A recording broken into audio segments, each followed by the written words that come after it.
with you. Play with me. Chill.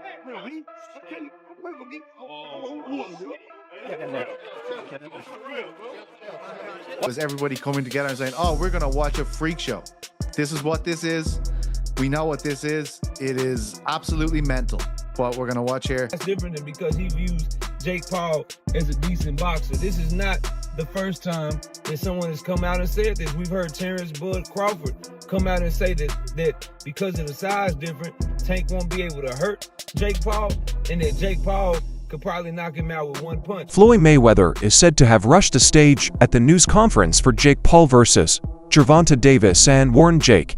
Both sides used harsh language at the press event, which became very heated. After all the talk about the big fight, the heated moment showed how serious things had become between the groups. Just showing up. Honestly, yeah, I'm gonna knock him out. You know, he has a lot of flaws in his defense, and I'm gonna expose him. You know, look what a 135 Lamont Roach did to him, and it's just gonna be so much fun for me. I'm so glad that God gave me this moment. I'm Gervonta Tank Davis. A lot of people have quickly said that the fight between Jake Paul and Gervonta Davis wasn't necessary and that it was more of a show than a fight. But not everyone shares that point of view. Ariel Helwani had a different view. He said that MMA fans often enjoy these kinds of experimental fights because they are fun and interesting. But when similar crossovers happen in boxing, the same crowds don't like them and say they don't mean anything. Helwani said that this response shows that there are different rules for two combat games. He thought that the fight might not follow standard boxing rules, but it was still a lot of fun to watch. I'm sure it'll be a little bit closer, maybe 200 to 150. How much bigger can Tank get? Why would that be somewhat celebrated in MMA, but in boxing it isn't? Do you know what I mean, PT? In MMA, like, we sort of love the freak shows, but in boxing they don't. Why do you think that is? What does that say about us in MMA? Well, we're a sick bunch of fucks, there's no doubt about that. But I will say, you agree, right, or no? Yeah, like, the idea of the MMA freak show is everybody coming together and saying, oh, we're going to watch a freak show. This is what this is.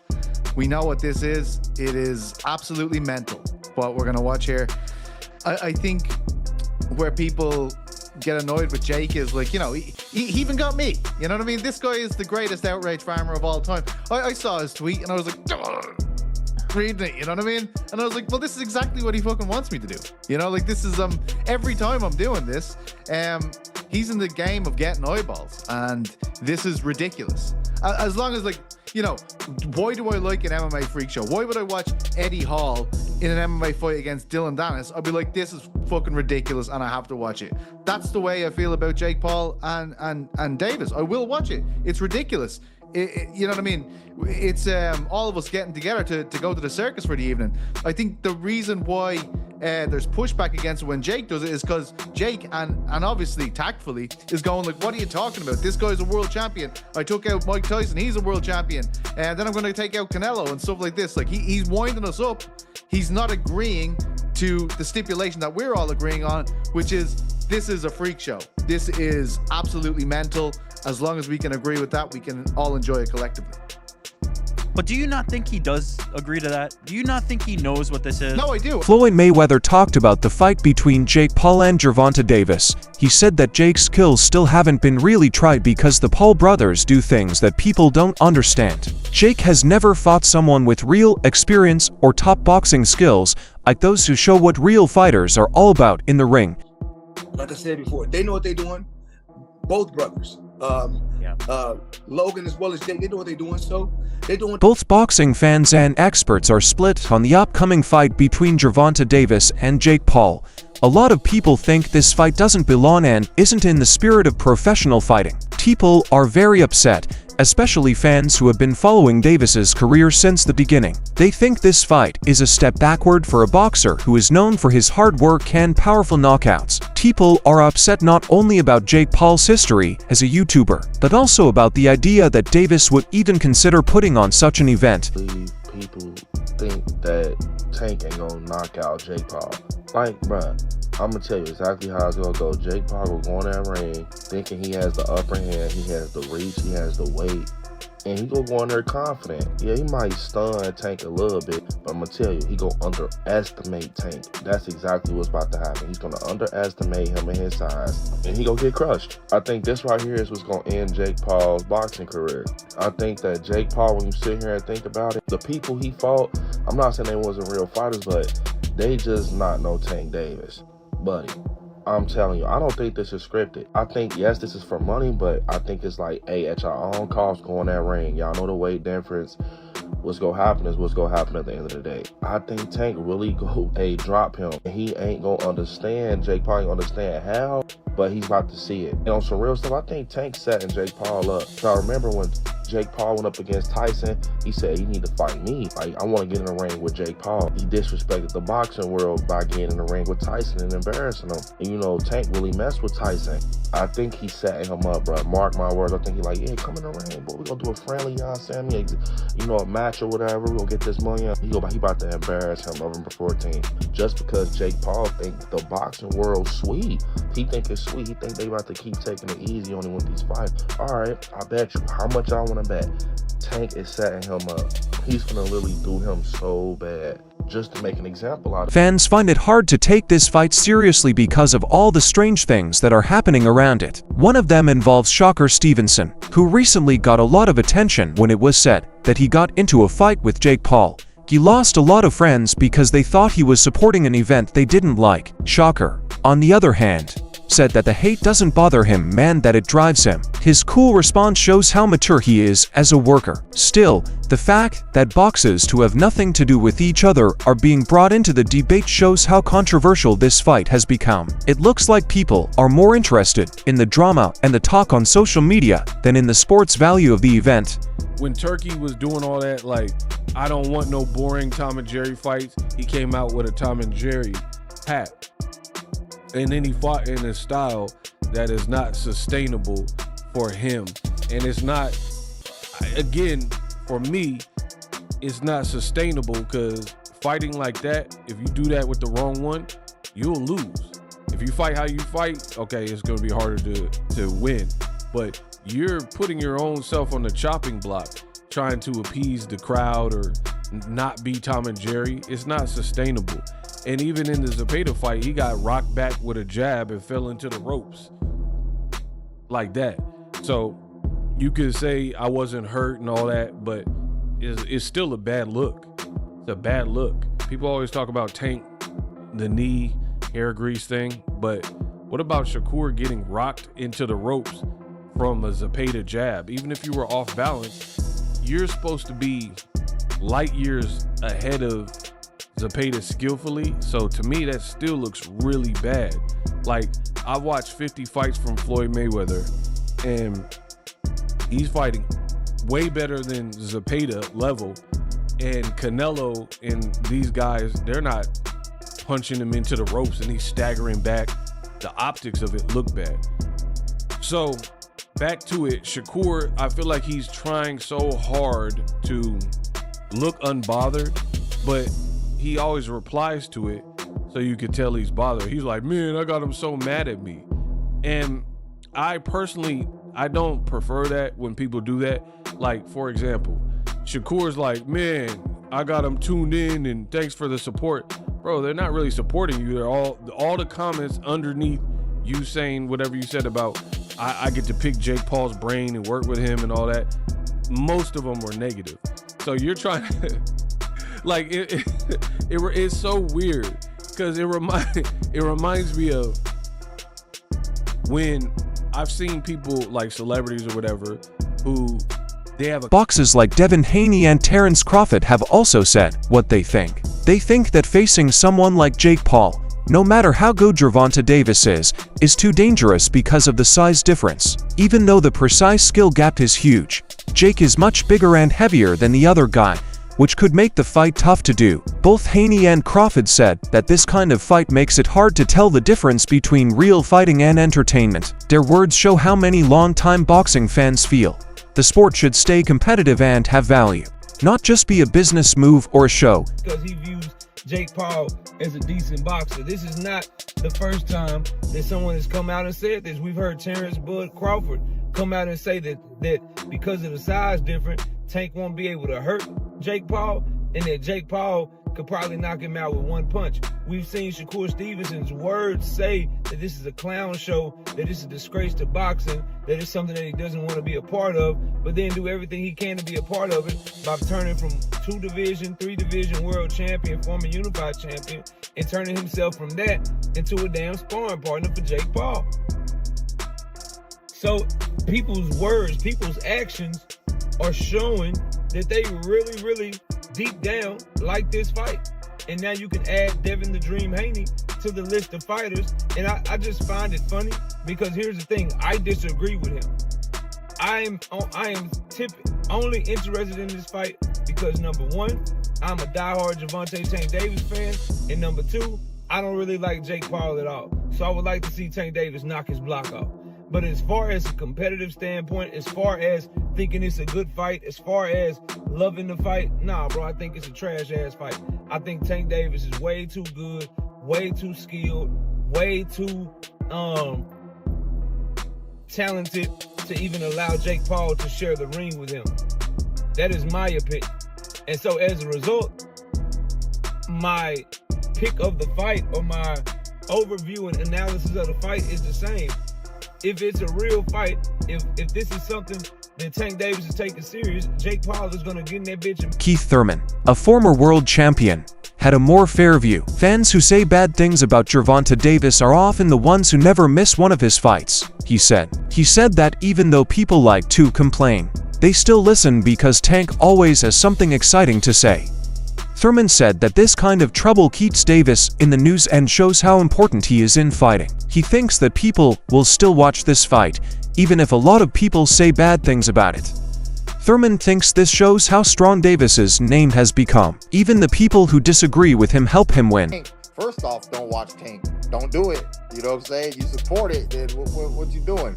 You can't not support and support at the same time, right? So if you're a boxing purist, then this fight with Roach is really more for you. It's going to be more up your alley, you know? If you just like all entertainment, all fights, all hypes, all everything, then you're going to want to tune in to the Tank and Paul show there, you know, because that's all for entertainment. What's it? For entertainment purposes only, right? It should say like somewhere in the small print of the promotion. For entertainment, don't do this at home, kids. You know, Disclaimer. Yeah, disclaimer. For entertainment purposes only, you know? So, you know, it's money-making purposes only, you know? In his whole career, Gervonta Davis has always talked about how much he values real fighting and how he wants to leave a lasting impression through important fights. His record of beating tough opponents and becoming one of the best lightweights has helped him build his name. Because of this, a lot of his fans don't understand why he chose to fight Jake Paul, who is more famous for being on the internet than for being good at wrestling. They think this game doesn't show Davis's real skills or goals. But Davis hasn't shown much interest in what other people think. He seems to be focused on his own path, which suggests that this fight may have more to do with him or his money, and with leaving a legacy. The problem with boxing, Tank Davis is. Jake Paul's doing exactly what he's supposed to do. He's a Disney Channel kid, YouTube star turned boxer. Of course, he's gonna make these stupid spectacle matchups. He doesn't care about his career, his legacy, or the sport. Meanwhile, we have Tank Davis, the heir apparent to Floyd Mayweather and Adrian Broner, who has real talent. And if he was actually consistent in the ring and was willing to get in with some of the best fighters in the world, he could be top 3 pound for pound best fighters in the sport. But instead, Tank just wants to hold up his division for 5 years and make a mockery of the sport, especially with this fight. I know Tank Davis multiple times has said he only cares about the money and just wants to make $100 million and go retire off an island somewhere, but that's bad for the sport, especially coming from one of our sport's biggest superstars. Look at guys like Naoya Inoue, Alexander Usyk, Terrence Crawford. Those guys are real fighters, okay? They challenge themselves against the best fighters in the world.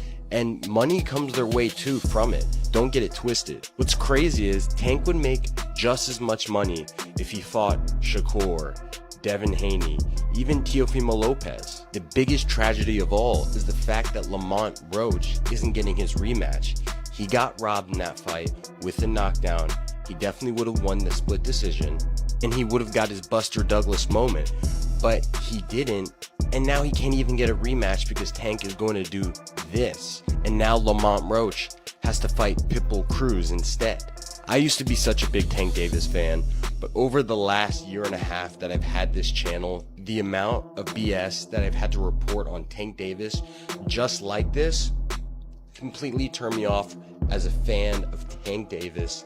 Jake Paul can do his thing with the influencers, with the MMA fighters, but with boxers, A lot of boxing experts say that the fight between Gervonta Davis and Jake Paul doesn't follow normal fighting rules. It's kind of like a cross between a sports event and a show meant to get a lot of people's attention. In the past few years, fights like this have become more popular, and they often combine entertainment with competition. Some fans like the show, but others are worried that it hurts the sport's reputation. The main thing that makes this fight feel strange is that both Davis and Jake are still working in their fields. Most of the time, retired fighters or entertainers fight in exhibitions, not to real athletes who are still competing. Pretty much in their prime. But other than the size mismatch, most people are wondering why has Tank taken this fight, and those were the first questions targeted to Tank in this presser, because usually these sorts of bouts are relegated to the latter part of your career. And for most Gervonta Davis supporters, they thought they would get the big fights next, the Shakurs. They didn't think he would be fighting Jake Paul. Although Tank tried to push it off as fans should just be happy watching the sport and hey, haters will be haters, I think that's quite unfair to the people who have been loyal supporters of him and honestly have paid his bills. He tried to compare the level of criticism he gets to the likes of Mayweather, but the difference is with his mentor Floyd, he really did fight a lot of champs in their prime. As Tank, well, not really. The most notable fight he's recently had that the people actually wanted was the Ryan Garcia fight, and the only reason he took that fight was because everything was on his terms. And other than the Ryan fight over the last couple years, it's either been people who aren't in his weight division, which he's pulling up, or fighters ranked in the lower half of the top 10 lightweight list. The fights people have truly wanted to see just have never materialized, and simply that's why people criticize him. If the likes of Crawford never fought Spence or Usyk never fought Fury or Joshua, they would have caught the same level of flack. The reason why fighters like them are applauded is because generally they take on whatever challenge is in front of them. Tank instead, his whole career has bobbed and weaved around the most significant challenges that the people actually want to see, unless he has... Calvin Ford, Gervonta Davis's experienced trainer, said that the fight is possible. Even though the two fighters are very different in size, Davis has been taught by him since he was a teenager, so he knows how to get him ready for bigger opponents. Ford said that Tank's speed, balance, and ability to move quickly often help him get around problems with his body. He thinks that Gervonta's knowledge and strength in the ring could still make him beat Jake Paul. A lot of experts agreed with Ford. They said Davis's technical know-how and experience would let him change quickly, even against someone bigger. Ford sees the game as just another chance to see how well Dervin can deal with problems. The change in size between Davis and Jake Paul will make watching them fight look strange. Jake is naturally bigger than you, but looks don't matter in a fight. Davis is good at defense, speed, and reactions. He can avoid big blows and keep the match moving at a good pace thanks to his footwork. Jake, on the other hand, relies more on power and simple moves. In spite of getting better since he first started fighting, he has never been matched with someone as quick or accurate as Davis. This changes the way the fight will go. Power and reach are important to one, but sharp skills and professional abilities that have been built up over time are important to the other. As the fight gets closer, people still have different ideas. That's what some people call it. Some people see it as an experiment that might bring in new fans. Gervonta Davis is the more skilled and experienced boxer who walks into the ring. Jake Paul, on the other hand, is the confident performer who has something to prove. What trainers, past champions, and analysts have said about this event shows how complicated it has become. Got blessed with this fight. That's how I look at it, you know. Interesting comment there that they were getting ready for the Roach rematch, and then this fight was, you know, he said they got blessed with this fight, but this fight came through. So the plan was actually to go and rematch Lamont Roach, which is something that I think he should have done. I think they you know, for Tank's legacy, for, you know, just the sanctity of pro boxing when it comes to a world champion and what they do with that world championship belt, I think he should have taken the Lamont Roach rematch. It seems like they were going to, but the obvious reason that everyone, I think, knows why they didn't is because Netflix and a Jake Paul fight come with a massive bag. Like, there's probably no comparison to what Tank will make to fight Lamont Roach or anybody else compared to Jake Paul. Whether you like that or not, it's the truth. He is a money fight, and so is Tank. And that's why they're going to do a shit ton of viewers on Netflix and why they're going to both make a shit ton of money. So the point I want to take away from that is that they were starting to get their minds and body ready for Lamont Roach, which means that Tank was in somewhat of a serious pre-camp, right? Somewhat of a serious, you know, workout regimen, getting himself in shape. Not that Tank is super out of shape out of camp. I don't know that. But this means that he was mentally preparing for a fight regardless. It's not hopping off the couch Tank, which is not what you want to see even against Jake Paul, because the least serious you take Jake, and I've said this about everybody that's fought him, the ones that don't take him serious, the ones that say he's a YouTuber and take him by surprise, are actually sometimes losing because they don't realize that Jake actually takes it serious. So this is good to hear. Just already right off the rip, they were already doing something. Surprise. So tell me, you know, when did you hear about this? They've been going back and forth for years, Tank and Jake. They've been going at it for years, and it would have happened sooner. You know what I'm saying? But we have hiccups in life. That's what I call it, hiccups, but they lessons to learn from. But we back on track and we're keeping it moving. When you heard about the fight, were you like, wait, what? Like, we're doing what? Actually, when I heard about the fight, they called me and said, what you thought about the fight? I say, the fight doable. You know what I'm saying? Because I watched Tanky for years and I watched other young men in gyms, you know, deal with big guys. You know what I'm saying? Yes, he's big. To me, it's like Jake having his first open fights. If anybody know about the amateurs going open, then you go pro. So, you know, he's a great fighter guy. That's all for this video today. Watch out. Until next time.